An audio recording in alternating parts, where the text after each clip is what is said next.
So here's the zerk fitting on the outside of the hubcap. I want to make sure that that hole is not plugged up so that when I add grease to it later, we're actually getting some into the hub.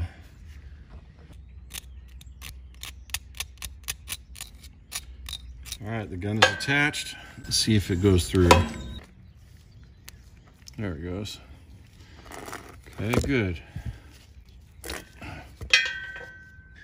We'll get that cleaned out and reinstall it.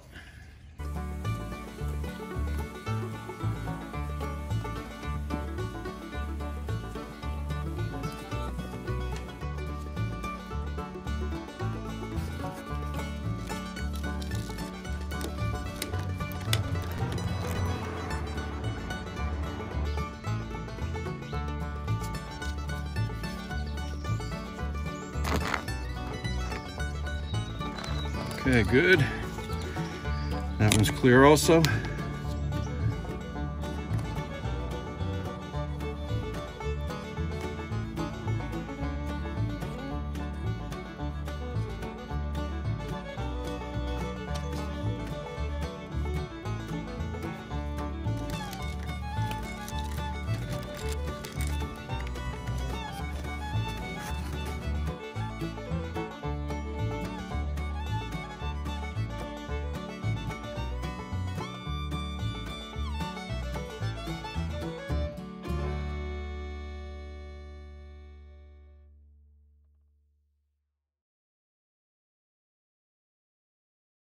Now the back rims are spinning true, which is kind of remarkable considering the weld job on the spokes.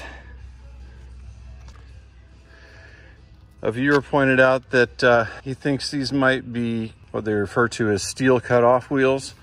Like these spokes might have been originally part of a completely steel wheel. Then somebody removed the rim from the spokes and then welded a different rim on it to accept a rubber tire. And that completely makes sense to me. That's where all the weld points are. They're all...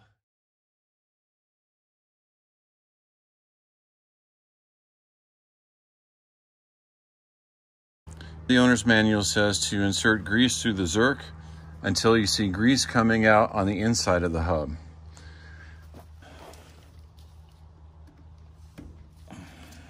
All right, so keep your eyes right here.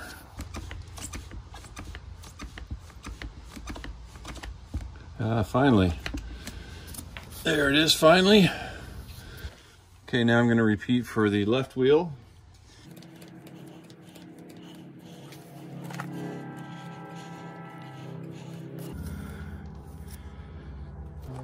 All right, the manual says 4 shots for this one.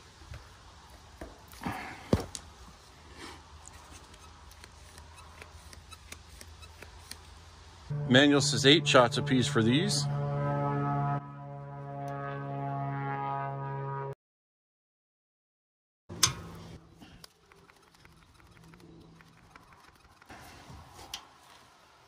Manual says 2 shots for this. I'm also going to try and force some down into these pivot points on the clutch mechanism.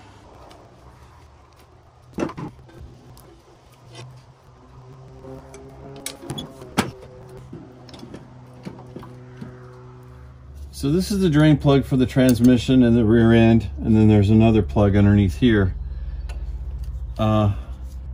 I'm just going to crack this and see what comes out. If it looks okay, I'm not going to change it because it's expensive. If water comes out or it otherwise looks bad, then I'll go ahead and change it.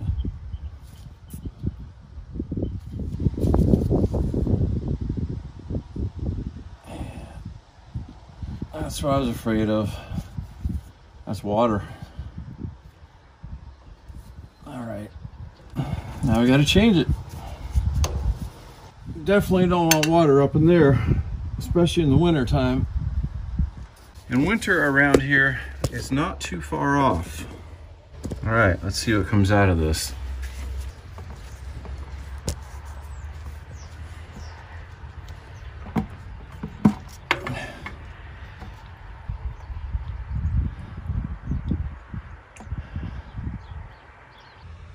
And to ensure you get all the oil out, there's a secondary drain plug right there. And that, I believe that's a 3/4 inch square female plug.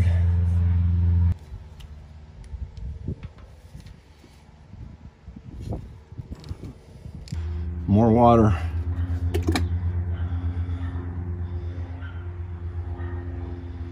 Yeah, good. Get all that water out of there. Get the big chunks off these plugs and then throw them in the ultrasonic cleaner.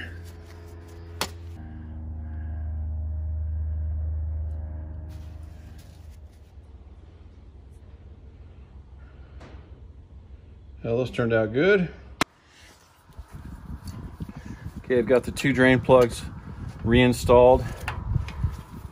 I'm going to take this fill plug out and fill the system probably 3/4 of the way with diesel fuel, and then start the tractor and run it for a few minutes, get everything warm, and then I'll flush it out, and hopefully that'll get the rest of the sludge and whatever else is in there out.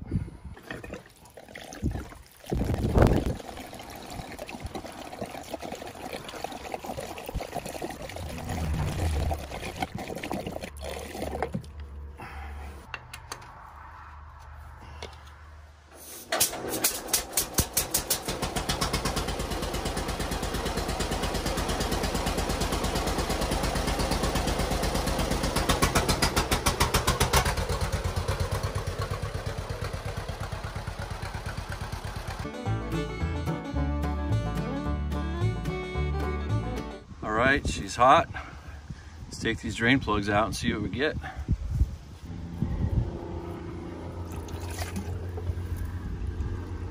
Yeah, look at that.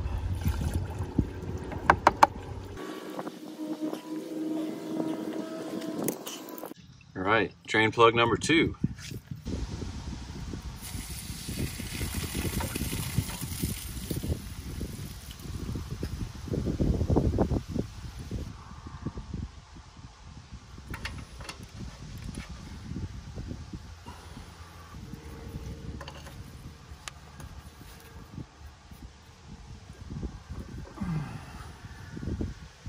Time to add the new oil. Let's see what we can see with this camera, if anything.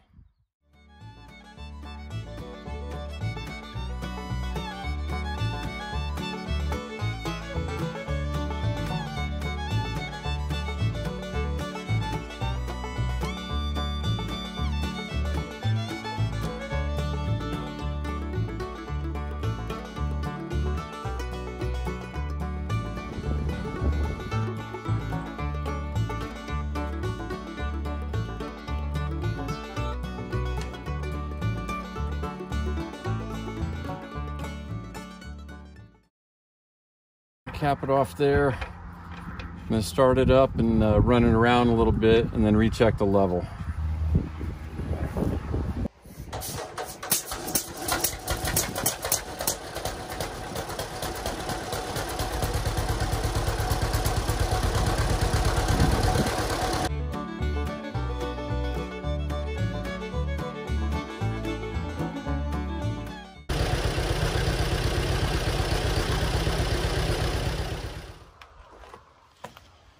If you saw the last video, the water temperature gauge has sort of started working on its own, and now it's sort of stopped working on its own again. So the needle is stuck right there between 140 and 170. So that tells me it must be a bad gauge. The good news is that it was functioning perfectly for a while, and I saw it come up to about 220, and then that's when the thermosiphon started taking effect, and the needle dropped pretty rapidly back to 190 and stayed at 190. So I know that the coolant is circulating, the engine is getting cooled, and this is definitely an instrumentation problem now. I'll see if I can fix it. If I can, great. Otherwise, I'll just replace the gauge. I think they're about 25 bucks. I'm gonna try something I've never done before. This is either going to be a colossal waste of time or it's going to turn out pretty neat. I'm going to try to shine up this paint a little bit.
Here's the finished product.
I have to admit, it does put a nice shine on it.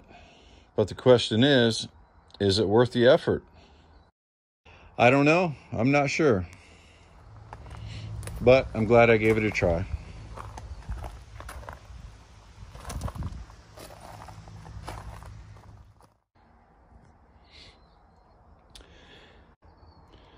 Thanks for watching, and stay tuned for part 6.